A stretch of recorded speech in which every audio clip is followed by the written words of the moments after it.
हमारा जन्म कहाँ हुआ था वो हमारी डेस्टिनी होती है, लेकिन हमारी लाइफ कैसे बीतेगी वो हमारे खुद के हाथ में होता है।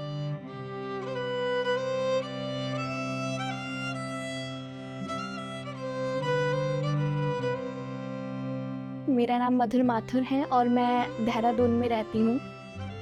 6th क्लास में मैंने government girls inter college Lakhibagh में एडमिशन लिया।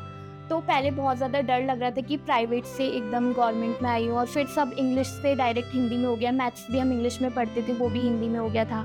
तो उस टाइम तक ना मैं बहुत ज़्यादा इंट्रोवर्ट थी, मतलब किसी भी एक्टिविटी में पार्टिसिपेट नहीं करती थी, और कॉम्पिटिशन्स भी होते थे तो टीचर्स बोलते थे कि पार्टिसिपेट करना चाहिए, बट एक होता है ना कि खुद से ही मन नहीं करता था कि हाँ करो, डर लगता था। और फिर गवर्नमेंट स्कूल्स को लेकर ना इमेज भी एक ऐसी बना रखी होती कि वहाँ पर तो मतलब पता नहीं कैसा ही माहौल होगा, तो और ज़्यादा डर लगने लग गया था।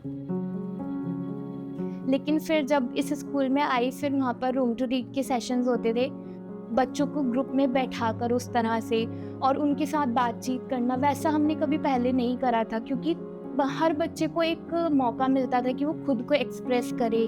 तो उससे एक कॉन्फिडेंस आया कि हम 4 लोगों के बीच में कैसे बोल सकते हैं। तो मुझे ना बहुत अच्छा लगता था जब मेरी सीनियर्स जो थी वो स्टेज पे से बोलती थी, स्पीचेस देती थी, और मैं भी चाहती थी कि मैं भी वहाँ पर खड़े होकर बोलूँ।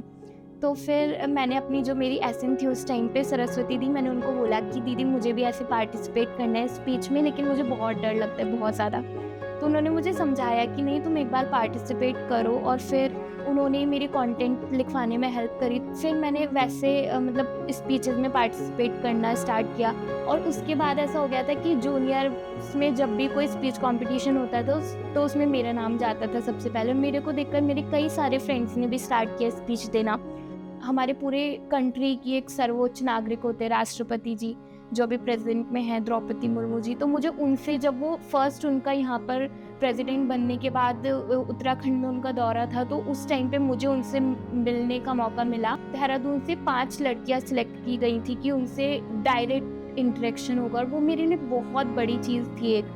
फिर हमारा एक सेशन हुआ था 7th क्लास में, लक्ष्य निर्धारण, गोल सेटिंग वाला।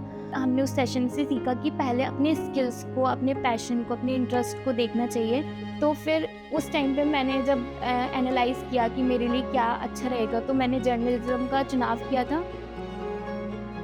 एक जो जर्नलिस्ट होता है वो 4th पिलर होता है हमारी डेमोक्रेसी का।